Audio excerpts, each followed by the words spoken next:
अस्सलाम वालेकुम जी, मैं हूं ज़की अब्बास। नाज़रीन गिरामी, तालिबान ने अपनी हुकूमत में एक मरे हुए शख्स को बहुत बड़ा ओहदा दे दिया है जो कि 1 साल पहले मारा गया था। उसके मरने के ऊपर बड़े शादियाने बजाए गए थे, खुशियां मनाई गई थी और हुकूमत ने बड़ा प्रॉपर ऐलान भी किया था कि वो शख्स मारा गया है।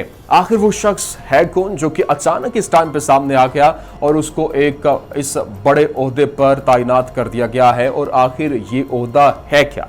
एक तो ये मैंने आपको बताना है। दूसरा मैंने आपको बताना है कि तालिबान ने कश्मीर के बाद अब फ़लस्तीन के हवाले से भी बड़ा दो टोक ऐलान कर दिया है, और इस हवाले से जो इसराइल को भी वार्निंग जारी की गई है।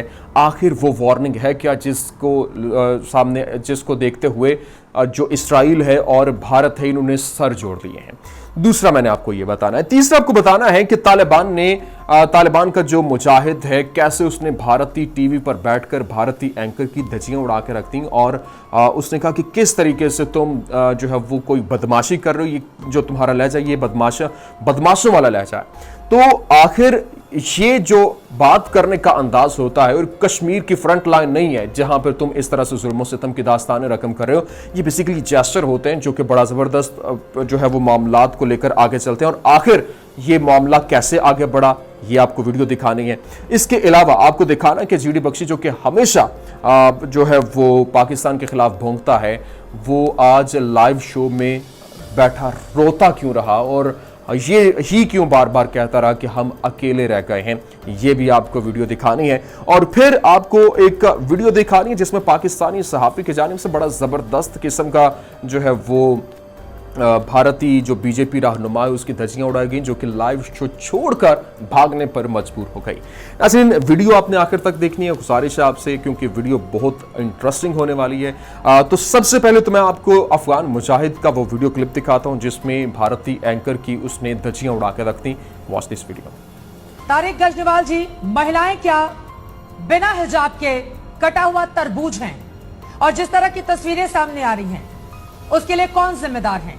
महिलाओं के ऊपर अत्याचार की तस्वीरें सामने आ रही है तालिबान के जुल्मों की वजह से, अलग अलग हिस्सों से, न सिर्फ काबुल बल्कि अफगानिस्तान से। जी शुक्रिया जब आपने मुझे मदद किया। एक बात है जो आपका लहजा है या बाकी दूसरे यहाँ पर, इसका लहजा बिल्कुल एक बदमाशी जैसा है। आप बदमाशी कर रहे हैं या निगाह में बात कर रहे हैं, ये तो निगाह की तरीका नहीं है, ये एक जर्नलिस्ट के साथ नहीं लगता। अब आपका रिपोर्टिंग जो है ये बिल्कुल जैसा कश्मीर का फ्रंट लाइन हो, ये ऐसा तो मेरे ख्याल में सही नहीं है। अब अफगानिस्तान में जो है प्रोटेस्ट सबका हक है, प्रोटेस्ट हो रहे हैं, और ये जो है आप एक एक चेहरा दिखा रहे हैं, ये दूसरे कहमा पर हो रहे हैं। यहाँ पर कुछ भी नहीं है, अभी तक तालिबान हुकूमत बना नहीं हुआ, उनका पॉलिसी ऐलान नहीं हुआ, और यहाँ पर मीडिया पर ऐसा ज्यादती हो रहा है तालिबान के साथ। नाज़रीन, आपने ये वीडियो देखी जिसमें जो तारिक गजनीवाल हैं, जो कि एक सहाफ़ी भी हैं और तालिबान को प्रेजेंट भी करते हैं, उनकी जानिब से बड़ा ज़बरदस्त किस्म का यहाँ पर ठोका गया है भारतीय एंकर को। उन्होंने कहा कि ये जब उसने क्वेश्चन किया कि वहाँ पे ये हो रहा है वो हो रहा है, तो उन्होंने कहा कि ये जो आपका लहजा ये बदमाशी वाला है, और ये कोई कश्मीर की फ्रंट लाइन नहीं है जहाँ पर आप जुल्म सितम की दास्तानें रकम करते हैं। बेसिकली ये जेस्चर होते हैं, और ये आपकी पॉलिसी बता रहे होते हैं कि आपका जो पैगाम है बिटवीन द लाइन क्या, उन्होंने बता दिया कि भाई आप जुल्म कर रहे हैं और हमारी इसके ऊपर नजरें हैं। अच्छा, अब नाज़रीन गिरामी, ये तो आपने वीडियो देखी। एक और वीडियो मैं आपको दिखाने वाला हूं जिसमें वो जो एंकर है वो ये कह रहे हैं कि तालिबान को नाराज नहीं करना, नहीं तो कश्मीर में मसला हो जाएगा। ये वीडियो देखिए। और तालिबान अगर नाराज होगा तो कश्मीर में भारत के लिए दिक्कत पैदा कर सकता है। ये बात अलग है कि कश्मीर में भारतीय फौज ही काफी है किसी से निपटने के लिए भी, लेकिन खामखा किसी से दुश्मनी मोल लेने जैसा है भारत। अच्छा, आपने ये वीडियो देखी जिसमें जो वो एंकर है वो ये कह रहा है कि जो तालिबान को नाराज नहीं करना है, नहीं तो कश्मीर में मसला हो जाएगा। वैसे तो हमारी फ़ौज ही काफ़ी है, फ़ौज आपकी वैसे वहाँ की आवाम के लिए काफ़ी है, क्योंकि वहाँ पर जुल्म सितम की जो नई नई दास्तानें रकम कर रहे हैं, इसमें कोई शक व शुबा नहीं है कि लड़ने के लिए नहीं, जुल्म सितम के लिए, वो भी निहत्ती आवाम के ऊपर, ये काफ़ी है। अच्छा, अब नाज़रीन गिरामी, मैं आपको वो खबर आपके सामने रखने वाला हूँ जिसमें तालिबान ने एक मुर्दा शख्स जिसको डिक्लेयर किया गया था उसको एक बहुत बड़ा ओहदा दे दिया है। नाज़रीन, ये है कारी फसीउद्दीन, जो कि इस वक्त जो है वो दोबारा से सामने आए हैं और उनको आर्मी चीफ का ओहदा दिया गया है। और ये 1 साल पहले जो कि साबिका अफगान अशरफ गनी की हुकूमत थी, उसने ये अनाउंस किया था कि ये मारे जा चुके हैं। और बाकायदा तौर पर वो ये ट्वीट देखिए, उन्होंने कहा था, मिनिस्ट्री ऑफ डिफेंस की जानिब से, अफगानिस्तान की जानिब से ट्वीट है, उन्होंने कहा most dangerous and powerful shadow governor of Taliban killed in air strike as a result of air strike at 2:55 AM today. Qari Fasih-ud-Din, shadow governor of Taliban for Badkhashan province, was killed along with his bodyguard in Vardoj district of Badkhashan. वो ये कह रहे हैं कि ये जो air strike के अंदर जो ख़तरनाक और ताकतवर तरीन जो कमांडर था, जो शैडो गवर्नर था, वो मारा गया है। और ये एक साल पहले की यह ट्वीट है जो कि की गई थी, और अब वो जो कागजात में मरा हुआ था अब वो सामने आ चुका है, और उसी ने पंजशीर के अंदर कमांड करते हुए इनकी ऐसी की तैसी फेर के रख दी। और ये जो तमाम तर पंजशीर को फतह करने में उसी का ही हाथ था, और अब वो आर्मी चीफ जो है वो लगा दिया गया है। ये बेसिकली इनके प्रोपेगेंडा भारत और अफगानिस्तान की जो साबिका हुकूमत थी उसका जो मिली भगत, जिसके बिना पर अमेरिका जैसी सुपर पावर को भी शिकस्त हुई, क्योंकि ये प्रोपेगेंडा झूठा प्रोपेगेंडा फैला रहे थे, और इसी वजह से ये अब तमाम तर सिनेरियो आपके सामने खुलकर आ चुका है। अच्छा, अब नाज़रीन गिरामी, ये वो शख्स है जिसको आर्मी चीफ बना दिया गया, और अब भारत जो है वो इसकी खिखी उड़ी हुई है, और अब वो बड़ा परेशान भी दिखाई दे रहा है। नाज़रीन गिरामी, पंजशीर का रोना तो भारतीय मीडिया रोता ही दिखाई दिया, अभी तक रो रहा है, लेकिन अब मैं आपको वो जीडी बख्शी दिखाने वाला हूं जो हमेशा भोंकता आया, लेकिन आज लाइव शो में आखिर वो क्यों रोया और ये क्यों कह रहा था कि हम अकेले रह गए। ये वीडियो देखिए। और मुझे आज बड़ा दुख हो रहा है कि हम अकेले रह गए हैं, कि हम फौजी अकेले रह गए हैं रोने के लिए। आप समझ गए कि कदर आप ये कदर तो कीजिए, क्योंकि मैं उनकी बात कर रहा हूँ आपसे कि हम शहीद हूँ। ये मेरे लिए थ्योरी नहीं है, मेरे लिए थ्योरी नहीं है। और मुझे आज बड़ा दुख हो रहा है कि हम अकेले रह गए हैं। GD Bakshi and soldiers like him are the face of the Indian patriot, not OP Sharma. And let all those people who want to do that stereotype because it is convenient for them, GD Bakshi, to do that. They want to get away by doing that. Let them know that you are not alone, because people of this country have spoken up. नाज़रीन गिरामी, आपने ये video देखी जिसमें वो ये कह रहा है कि हम अकेले रह गए। आखिर हम क्यों अकेले रह गए भाई? उसकी वजह ये है, आप अकेले रहने की वजह, क्योंकि आपकी ये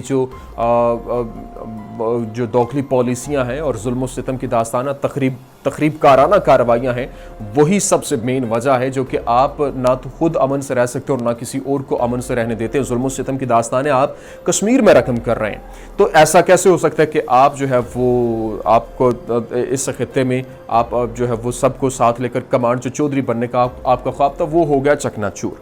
अच्छा नाज़रीन, अब मैं आपको जो है वो इसराइल के हवाले से खबर दे दूं जो कि तालिबान की जानिब से बड़ा वाज़ेह तौर पर मौक़िफ़ अपनाया गया है। तालिबान ने बड़ा दो टोक जो पैगाम दिया है, ये पहले क्लिप देखिए। इजराइल के साथ किसी तरह के रिश्ते नहीं रखेगा तालिबान। तमाम देशों के साथ राजनयिक रिश्ते रखने में तालिबान को कोई परहेज नहीं। आपने देखा कि किस तरीके से भारतीय एंकर ये कह रहा है कि इसराइल के साथ कोई रिश्ता नहीं रखेगा तालिबान। और अब ये खबर जो टाइम्स ऑफ इसराइल के पब्लिश किया वो कहता है कि Taliban says willing to establish relations with all nations except Israel. Israel के अलावा तमाम तर जो ममालिक हैं उनके साथ, तमाम कौमों के साथ हम ताल्लुकात बनाना चाहते हैं सिवाय इसराइल के। अच्छा नाज़रीन गिरामी, ये बहुत बड़ा जेस्चर है जिसके बाद अब तालिबान की जानिब से ये बयान आने के बाद कि फ़लस्तीनियों के ऊपर जुल्म सितम की जो दास्तानें रकम हो रही हैं, हम कभी भी इसराइल को तस्लीम नहीं करेंगे।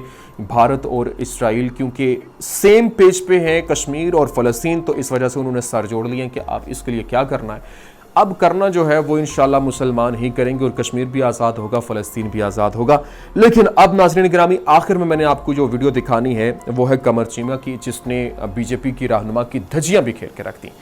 क्या उन्होंने कहा, ये वीडियो देखिए। $250 बिलियन है। अरे भाई साहब, आप जो यहाँ पर मोदी सरकार को कटघरे पर खड़ा कर रहे हो, हमारे तो सिर्फ फॉरेक्स रिजर्व $630 बिलियन से ज्यादा है। हम अपने फॉरेक्स रिजर्व से यदि 2 लाख पाकिस्तान को, ये आप कौन सी फिक्र क्या तरीका है? लाखों लोग आराम से चिमा 1 by 1 आपके पैसे कहाँ थे तब? लाखों लोग कोविड से इंडिया में 1 by 1 क्या रवैया है? 1 by 1 1 by 1 This is ridiculous. 1 by 1 भीख ना मिली हो आपको, और आप यहाँ पे बैठ के मोदी जी की खूबियां बता रही हैं। 1 by 1 आपके भी मुसलमानों के साथ ज्यादती हो, चीन में हो या कश्मीर में हो, अमेरिका में हो या इंग्लैंड में हो या भारत में हो, हम मुसलमानों के खिलाफ जुल्म पे आवाज उठाएंगे। आप कर देना बंद जुल्म कश्मीरियों पे, आप मुसलमानों को सेकंड ग्रेड सिटीजन मानना बंद कर देना। Right. Now you will get a response. Now you will get a Sanju Verma जी, संजू वर्मा, अगर आपके पास पेशेंस नहीं है तो मुझे कुछ बहुत आई एम वेरी रियली। नाज़रीन, आपने ये वीडियो देखी जिसमें जो कमर चीमा ने क्या ही ज़बरदस्त किस्म की उसके थपेड़े मारे हैं और वो लाइव शो छोड़कर भाग गई। जब उसने कहा कि हमारा आपका टोटल जीडीपी 250 अरब है और हमारा जो है वो 650 अरब, बला बला बला, तो उन्होंने कहा वो कहाँ पे थे उस वक्त पैसे जब आपके लोग कोविड में मर रहे थे और अब जो है वो आप उस वक्त जो है वो दुनिया में भीख मांगने के लिए निकले हुए थे। तो ऐसी बातें, खैर ये जब सारी बातें हुई, मामलात हुए और उन्होंने कहा कि हम आवाज़ उठाएंगे। क्योंकि जहाँ पर मुसलमानों के ऊपर जुल्म होगा हम आवाज़ उठाएंगे। कश्मीर के ऊपर जुल्म करना बंद करो, कश्मीरियों को जुल्म करना बंद करो। तो ये तब जब तमाम तर सिनेरियो उनके सामने आया तो उन्होंने वहाँ पर वो शो छोड़कर ही भागने में उस बंदी ने आफियत जानी। तो ये बेसिकली ऐसे ही हिंदू बनी है कि यही एक चीज़ रही है। जो एक्सट्रीमिस्ट हैं वो हमेशा से अपने आप को दूसरे जो पहले दर्जे का शहरी और दूसरे मुसलमानों को, दूसरी कौमों को दूसरे दर्जे का शहरी जिस तरह से अभी समझा जा रहा है, बिल्कुल वैसे ही समझ रहे हैं। तो नाज़रीन, ये थी आज की वीडियो। उम्मीद करते हैं आपको हमारी वीडियो पसंद आई होगी। वीडियो पसंद आने की सूरत में लाइक कीजिए, शेयर कीजिए और हमारे चैनल को सब्सक्राइब करना मत भूलिएगा।